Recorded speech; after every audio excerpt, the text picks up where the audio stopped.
നമസ്കാരം, എല്ലാവർക്കും എൻ്റെ പുതിയ വീഡിയോയിലേക്ക് സ്വാഗതം. ഇപ്പോൾ മാങ്ങ സീസണാണല്ലോ. അപ്പോൾ ഞാൻ ഉണ്ടാക്കാൻ പോകുന്നത് മാങ്ങാ തൊക്കാണ്. ഞങ്ങൾ മാങ്ങാ തൊക്ക് എന്നാണ് പറയുക. അത് നമ്മൾ മാങ്ങ കൊണ്ടുള്ള തൊക്ക് ആണ്. അത് ഒരു പിക്കിളാണ്. അപ്പോൾ നമുക്കിതിന് 1/2 കിലോ മാങ്ങയാണ് ഞാൻ എടുത്തിരിക്കുന്നത്. ഇത് കിളിമൂക്ക് മാങ്ങയാണ് എനിക്ക് കിട്ടിയത്. അപ്പം നല്ല പുളിയുള്ള മാങ്ങയാണെങ്കിൽ നമുക്ക് ഒരുപാട് ദിവസം കേടുകൂടാതെ സൂക്ഷിക്കാൻ പറ്റും. അപ്പോൾ എനിക്കിത് കിട്ടിയതുകൊണ്ട് ഞാൻ ഇത് വെച്ച് ചെയ്ത് കാണിക്കുന്നതാണ്. അപ്പം മാങ്ങ നല്ലപോലെ കഴുകിയ ശേഷം നമുക്കിതുപോലെ തൊലി ചെത്തി കളയണം. ഒരു പീലർ കൊണ്ട് തൊലി ഇതുപോലെ ചെത്തി കളഞ്ഞിട്ട് നമുക്കൊരു ഗ്രേറ്ററിൽ ഇത് ഗ്രേറ്റ് ചെയ്തെടുക്കണം. അപ്പോൾ ഇത് വളരെ പെട്ടെന്ന് തന്നെ നമുക്ക് ഉണ്ടാക്കിയെടുക്കാൻ പറ്റും. നമുക്ക് വീട്ടിൽ തന്നെ നല്ലൊരു അച്ചാർ, നമ്മൾ തൈര് സാധത്തിൻ്റെയൊക്കെ കൂടെ കഴിക്കാൻ നല്ല പറ്റിയ ഒരു റെസിപ്പിയാണത്. അപ്പോൾ ഇതെല്ലാം കൂടെ ഗ്രേറ്റ് ചെയ്തെടുത്ത് കഴിഞ്ഞു. ഇനി നമുക്ക് ഒരു പാനിലേക്ക് 1 ടീസ്പൂൺ ഉലുവ ചേർത്തിട്ട് ചെറുതീയിൽ വെച്ച് നമുക്കൊന്ന് റോസ്റ്റ് ചെയ്തെടുക്കണം. ഉലുവ കരിഞ്ഞു പോകാതെ ശ്രദ്ധിക്കണം. ഒന്ന് ഗോൾഡൻ ബ്രൗൺ കളറായി വരുമ്പോൾ അത് പൊട്ടി തുടങ്ങും. ആ സമയത്ത് നമുക്ക് തീ ഓഫ് ചെയ്തിട്ട് നമുക്കത് മാറ്റി വയ്ക്കണം. അതിലേക്ക് തന്നെ ഞാൻ ഒരു നുള്ള് കായത്തിൻ്റെ കട്ടിപ്പരിങ്കായമാണ് ഞാൻ ചേർത്തിരിക്കുന്നത്. കായത്തിൻ്റെ ഒരു ചെറിയ കഷ്ണം കൂടെ ചേർത്ത് കൊടുത്തിട്ടുണ്ട്. നിങ്ങൾക്ക് വേണമെങ്കിൽ ഉലുവ മാത്രം പൊടിച്ചിട്ട് കായപ്പൊടിയും ചേർക്കാവുന്നതാണ്. അപ്പോൾ ഇത് നല്ലപോലെ നമുക്ക് പൊടിച്ചെടുക്കണം. ആറിയ ശേഷം നമുക്ക് ഒരു പാനിലേക്ക് 100 ml ഇത് നല്ലെണ്ണ ചേർത്ത് കൊടുക്കാം. നല്ലെണ്ണയാണ് എപ്പോഴും ഇതുപോലുള്ള അച്ചാറിനൊക്കെ വളരെ നല്ലൊരു ടേസ്റ്റും കിട്ടും. വളരെ കാലം കേടുകൂടാതെ സൂക്ഷിക്കാനും പറ്റും. നമുക്ക് നല്ലെണ്ണ ചേർത്ത ശേഷം 1 ടീസ്പൂൺ കടുകിട്ട് പൊട്ടുമ്പോൾ അതിലേക്ക് കുറച്ച് കറിവേപ്പിലയും കൂടെ ചേർത്ത് കൊടുക്കാം.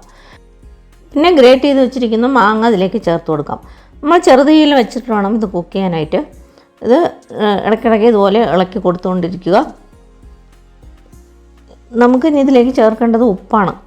ഉപ്പ് ഞാൻ കല്ലുപ്പാണ് ചേർക്കുന്നത്. എപ്പോഴും നമ്മൾ അച്ചാറിൽ ഉപ്പ് കുറച്ച് കൂടുതൽ തന്നെ ചേർക്കണം. അപ്പോൾ 1 ടേബിൾ സ്പൂൺ കല്ലുപ്പാണ് ഞാൻ ചേർക്കുന്നത്. നിങ്ങൾക്ക് പൊടിയുപ്പ് 1 ടേബിൾ സ്പൂൺ ഇതുപോലെ ചേർത്ത് കൊടുക്കാവുന്നതാണ്. എപ്പോഴും അച്ചാറിന് കല്ലുപ്പ് ചേർക്കുന്നതാണ് നല്ല രുചിയും അത് പെട്ടെന്ന് കേടുവരാതിരിക്കാനും സഹായിക്കുന്നത്. അപ്പോൾ അതും ചേർത്ത് ഉപ്പൊക്കെ നല്ലപോലെ അതിൽ ചേർന്ന് കഴിഞ്ഞു. ഇനി നമുക്കിതിലേക്ക് മഞ്ഞൾപ്പൊടി, മുളക് പൊടി ഒക്കെ ചേർത്ത് കൊടുക്കണം. അത് നല്ലപോലെ ഒന്ന് വഴണ്ട് വന്നു കഴിഞ്ഞു.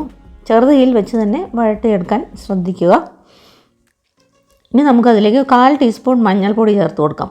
മഞ്ഞൾപ്പൊടി ചേർത്തിട്ട് പിന്നെ മുളക് പൊടി ഇവിടെ ഞാൻ കാശ്മീരി ചില്ലി പൗഡറാണ് ചേർക്കുന്നത്. അതാകുമ്പോൾ കുറച്ച് കളറും കിട്ടും. അപ്പോൾ അതിനുവേണ്ടി 1 ടേബിൾ സ്പൂൺ കാശ്മീരി ചില്ലി പൗഡറാണ് ഞാൻ ചേർക്കുന്നത്. നിങ്ങൾ സാധാരണ മുളക് പൊടിയാണ് ചേർക്കുന്നതെങ്കിൽ എരിവിനനുസരിച്ച് കുറച്ച് ചേർത്താലും മതിയാകും.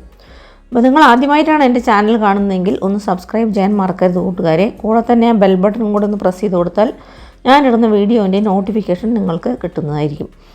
ഇപ്പോൾ മുളക് പൊടി ചേർത്തിട്ട് നല്ലപോലെ വഴറ്റി കഴിഞ്ഞു. ഇനി നമുക്കതിലേക്ക് ഒരു ചെറിയ നുള്ള് ശർക്കരയും കൂടെ ചേർത്ത് കൊടുക്കാം.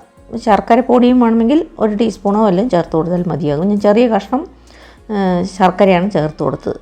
അപ്പോൾ ഇതിൽ ചേർത്തിരിക്കുന്ന എണ്ണ തെളിഞ്ഞ് വരും ഇതുപോലെ. അപ്പോൾ ഏകദേശം റെഡിയാവാറായി എന്നാണ് അർത്ഥം. അപ്പോൾ ഇനി നമുക്കിതിലേക്ക് പൊടിച്ച് വെച്ചിരിക്കുന്ന ഉലുവയും കായവും കൂടെ ചേർത്ത് കൊടുക്കാം. നല്ലപോലെ എണ്ണയൊക്കെ പുറത്ത് തെളിഞ്ഞ് വരുന്നത് നിങ്ങൾക്ക് കാണാൻ പറ്റും. ഇതാണ് ശരിയായ പാകം. ഇപ്പോൾ നല്ലപോലെ കുക്കായി. ഇപ്പോൾ നമ്മുടെ മാങ്ങാ തൊക്ക് റെഡിയായി. നമ്മൾ തൈര് സാധത്തിൻ്റെ ഒക്കെ കൂടെ കഴിക്കാൻ നല്ല രുചിയുള്ള ഒരു റെസിപ്പിയാണ്. അപ്പോൾ നിങ്ങളെല്ലാവരും തീർച്ചയായും ഉണ്ടാക്കി നോക്കുക ഈ മാങ്ങ സീസണിൽ. ഇപ്പോൾ നമുക്ക് സ്റ്റവ് ഓഫ് ചെയ്തിട്ട് ഇത് തണുക്കാനായിട്ട് വെക്കണം. നല്ലപോലെ തണുത്ത ശേഷം മാത്രമേ നല്ല ഉണങ്ങിയ ബോട്ടിലിൽ വേണം ഇത് സൂക്ഷിക്കാനായിട്ട്. വെള്ളത്തിൻ്റെ അംശം ഒട്ടും തന്നെ ഉണ്ടാവാൻ പാടില്ല.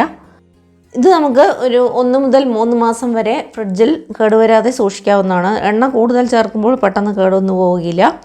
അപ്പോൾ ഈ വീഡിയോ നിങ്ങൾക്ക് എല്ലാവർക്കും ഇഷ്ടപ്പെട്ട് കാണുമെന്ന് വിചാരിക്കുന്നു. വീണ്ടും ഒരു പുതിയ റെസിപ്പിയുമായി കാണുന്നതുവരെ നന്ദി, നമസ്കാരം. Thanks for watching.